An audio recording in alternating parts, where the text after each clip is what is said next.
This is Rabbi Chaim Brovender again proving his inability to deal with technology.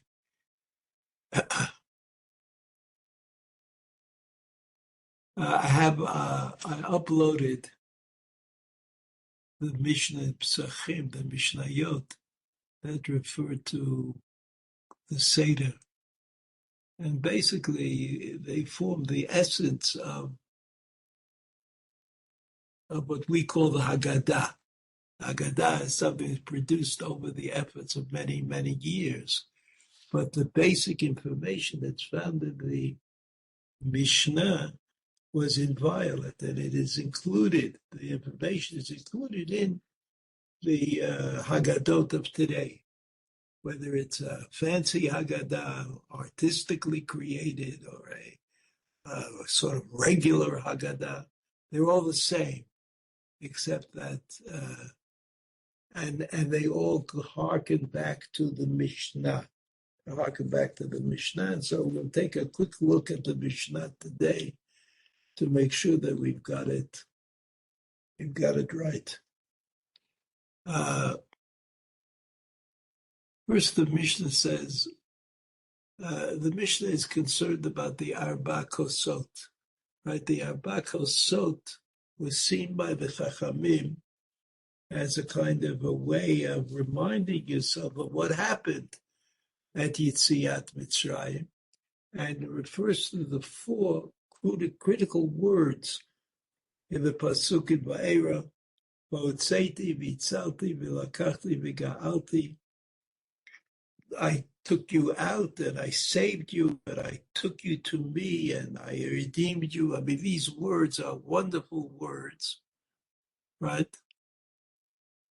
And so the Mishnah starts out by saying, Avei psachim samuch lemincha lo yochal adam ad shetechshach. You shouldn't eat the meal that goes with the Seder before nighttime. Lo yochal adam ad shetechshach. That you have to wait for to become dark out. Vafilu Oni shebi Yisrael lo yochal ad sheyasev.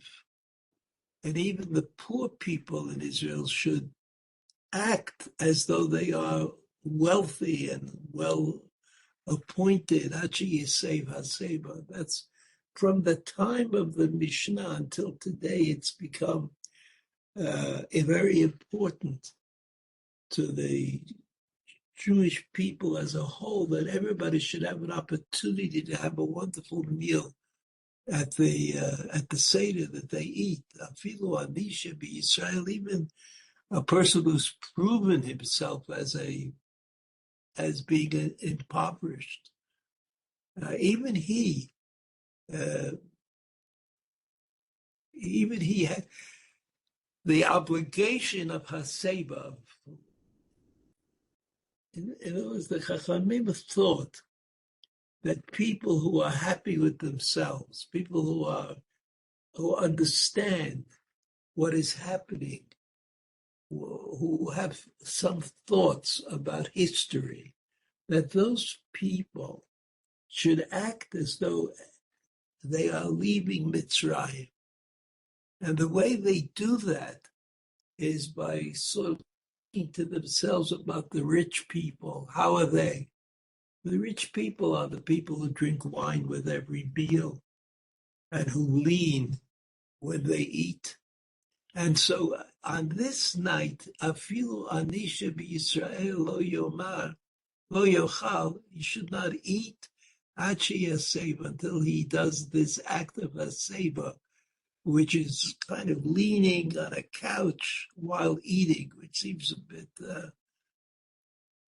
much, V'lo yivchetu lo me'arba kosot. And that same person who is poor has to drink 4 cups of wine, shel yayin, v'afilu mazgu lo kos rishon.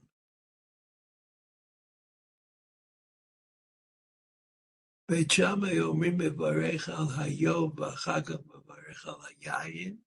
There's a machloket Beit Shammai, Beit Hillel, when you say Kiddush, what we call Kiddush, Mevorech al Hayom, that is, you have to state the day that you are making this Kiddush about, because Kiddush is about declaring the time.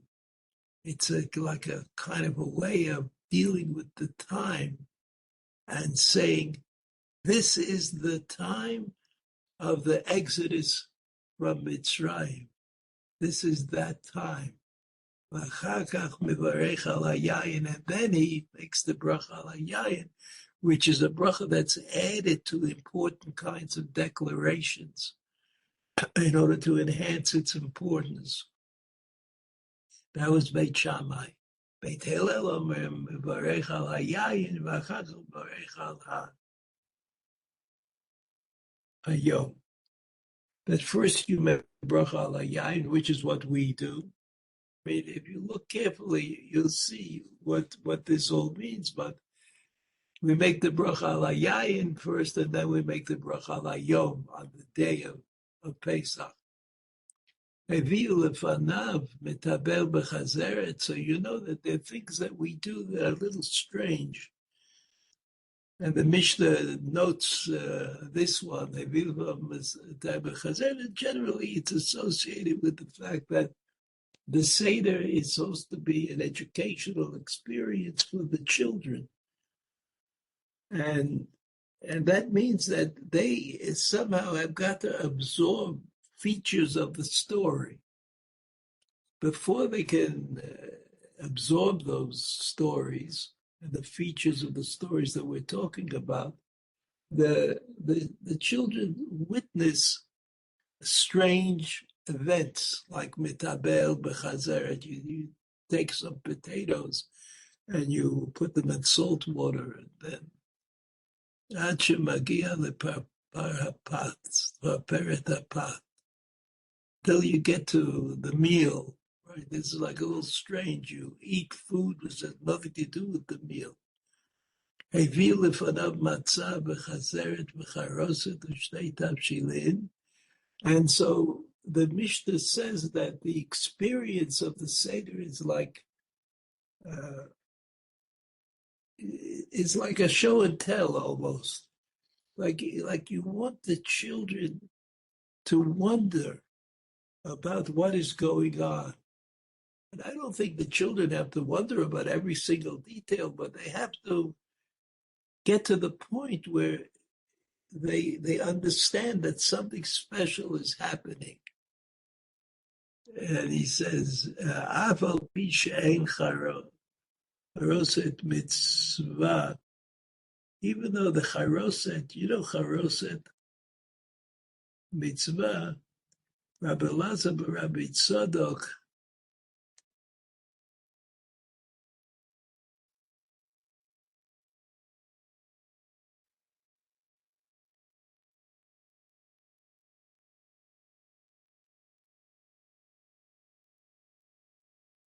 Omer mitzvah. He says, charoset, shtei tavshilim, is what you bring for the meal. You bring charoset, which is something you could dip into. Shnei tavshilim, 2 cooked foods. Af al pi she'ein charoset mitzvah, even though there's no real mitzvah that's connected to eating charoset. Rabbi Lazar, Rabbi Tzadok Omer, mitzvah uva mikdash hayu. Mikdash hayu mevi'im lefanav gufo shel Pesach, that meaning the Korban Pesach, which everybody participated in. It was a special kind of a korban. So these are all things that are both at the same time in preparation for the meal that's going to take place, but it also, all the things that you bring out, all the things that you show are part of the story. And it continues the option that the have to ask why Shtei Tavshilin and why Charoset and why Chazeret, why all of these things are on the table even before we've actually started to eat. And all of that goes back to Mazgulo Kos Rishon. Mazgulo Kos Rishon is the Kos of Kiddush, right? The Kos of Kiddush is on the night of Pesach, a personal Kos. Everybody has to drink it, and it's one of the four kosot that even though the four kosot of wine are only D'Rabbanan, it's something that the Chachamim added on. That's part of the storytelling, but it's important because it's part of the story. So the first kos is the kos of Kiddush, but unlike Shabbat, Friday night, for example, where one person could make Kiddush and everybody helps out with the drinking of the wine. On Pesach, every person has to drink an entire cup of wine. We'll talk about the shiurim on some other time. Yeah.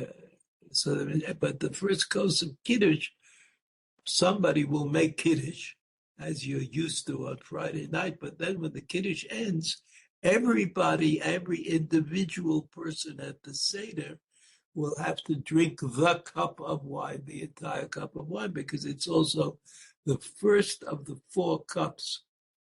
It was just a cup of Kiddush, you would just be able to drink a little bit, but since it's part of the story of Yetziat Mitzrayim, right, the cup of wine somehow reminds us of words that are connected to redemption.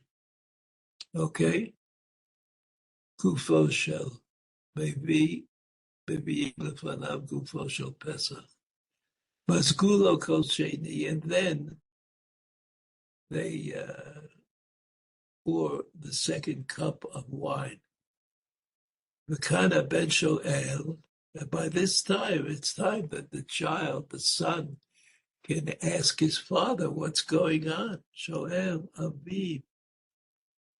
Ve'im ein dat beben, if the son is not so clever or not yet old enough to ask any questions, aviv belamdo, so the father teaches him about asking questions. That's also something worth learning.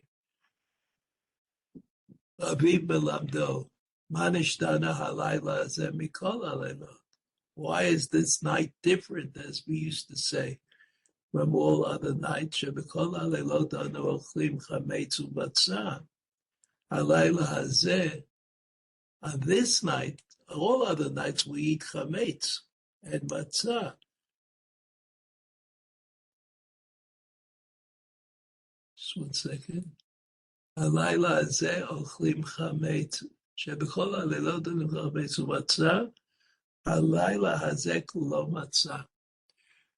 Now that's really true. It's true that when the Jews left Mitzrayim, they had matzah bread because they didn't have enough time to bake real bread. They didn't have time to bake real bread. So they ate matzah. But in the telling of the story, there's what might be considered to be an invention. And that invention is matzah, but no chametz. I mean, it wasn't that they didn't want to eat chametz. It was just that they didn't have enough time. So how does that fit in the story? I don't know. I'm sorry. The first you see, Pesach, that's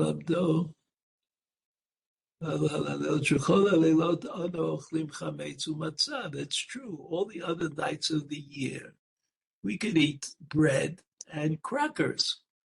Chametz umatzah. We could eat bread and crackers and matzah. I mean, you could eat matzah all year long. Halayla hazeh kulo matzah. Halayla hazeh kulo matzah means that we rejected chametz. It was in the story. I mean, we're changing the story, or we're changing the emphasis. The Chumash says clearly that the people didn't have time. There was no time to make bread. They were being chased out. The Egyptians somehow were able to withstand the onslaught of the plagues that Moshe Rabbeinu brought down upon them. And immediately chased Bnei Israel out of the country. Vayihi b'shalach Paro. B'shalach, when he sent them away. He sent them away, and they were unable, Bnei Israel. Bnei Israel were unable to withstand that pressure. And so they ran.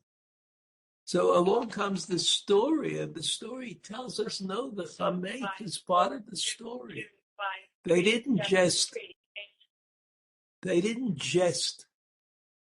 eat matzah. They also did not eat chametz. Now, whatever the chametz symbolizes, or however you understand what the chametz symbolizes, that just became part of the story. And part of the story because it was, even though these questions are contrived, I don't know that there's a specific child who said these things, a child, but the tradition of understanding of the story includes chametz. It wasn't just that they ate matzah, they also avoided eating chametz. And chametz is something that if you don't watch it carefully, if you don't take care to watch the chametz in a very serious manner, it takes advantage of you. And so the Chachamim thought that the story of Yetziat Mitzrayim is not just the story of eating matzah, even though matzah it has a significant kind of moment to it. Matzah is, after all, the control of time, represents the control of time. And what's a matzah?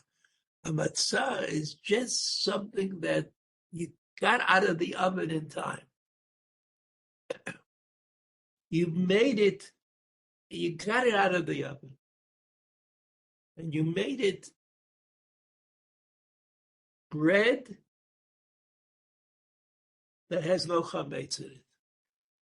That's remarkable. To make bread that has no chametz, very remarkable. So when we say halayla hazeh kulo matzah, we actually mean two things.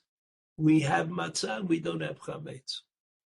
Halayla hazeh kulo matzah. And I'm not sure that most children would get the idea. But I think after you graduate from the age of singing the Arba Kushiyot with that well-known, almost universal kind of melody that we use, and you get to the point in your life where you could say, well, what's really going on? What really happened at Yetziat Mitzrayim? So we know that there was a physical aspect to Yetziat Mitzrayim. But that physical aspect of being chased out of Mitzrayim is enhanced by another aspect, matzah chametz. Matzah chametz. We eat matzah, and what is matzah? No chametz. And no chametz is very important. as important as the chametz is.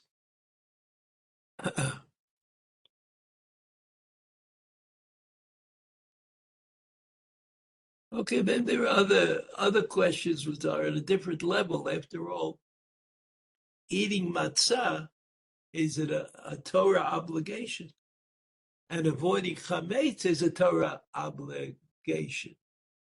But some of the other questions refer to other things. Shebechol haleilot. Yeah, 1 second. Ano ochlim shirakot, all kinds of vegetables. Halayla hazeh maror. Okay, there is something about the maror in the Torah. And even though the maror in the Torah goes along with the Korban Pesach, and we don't have the Korban Pesach today, nevertheless, the idea of maror is retained. I mean, maror is mar. It's something bitter. And that feeling is the result of chametz and matzah. I mean, I don't know if I have done it. I don't know if the chametz and matzah are really under my control. It's the chametz and matzah are kind of a mixed bag of. That's what Yetziat Mitzrayim was. If I tell the story through the questions, there was a mixed bag of Yetziat Mitzrayim. I mean, it was wonderful that HaKadosh Baruch Hu got us out of Mitzrayim and on the way to Matan Torah, but there was, in fact, at the same time, bitterness about the life in Mitzrayim.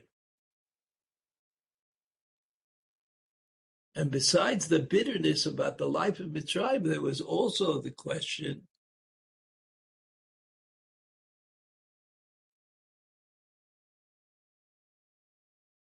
of, did they produce good people? Were the people who left Mitzrayim good people? And what would that have made? I mean, could the people who left Mitzrayim, who were aware of the efforts of Moshe Rabbeinu to get us out of Mitzrayim and beat down the pressure of the Egyptian Paro and his minions,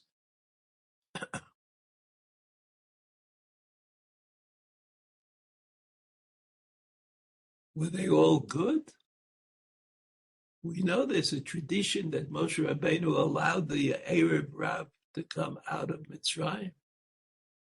If so, then I think he made a mistake. They may have been responsible for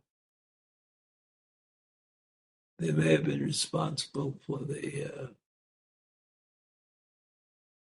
Egel HaZahav, or the golden calf. That's moror. Shebechol haleilot anu ochlim basar tzli shaluk v'mushal. We always eat basar, meat, that is fried, soaked, cooked. Alayla zekulot tzli. Tonight we ate only the meat that is tzli. Shebechol haleilot. Shebechol haleilot. Anu matpilim pa'am achat. Ein anu matpilim afilu pa'am achat. Halayla hazeh.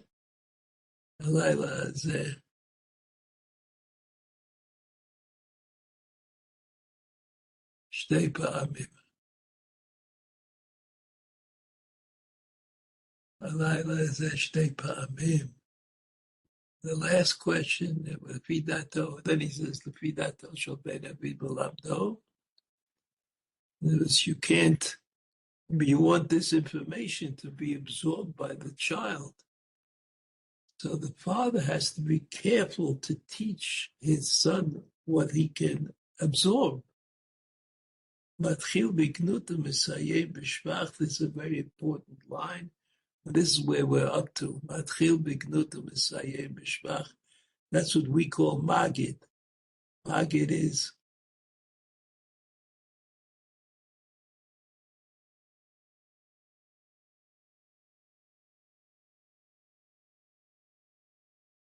One second.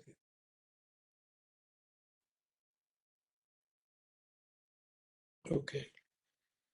Okay, Matchel Begnutu, Messiah B'Shvach, you start with some unpleasant aspects of things, and Messiah B'Shvach, and this is where we'll start on Tuesday. That's where we'll start on Tuesday. I'm sorry for the technical difficulties, but it seems to be a problem that I will continue to have. All the best.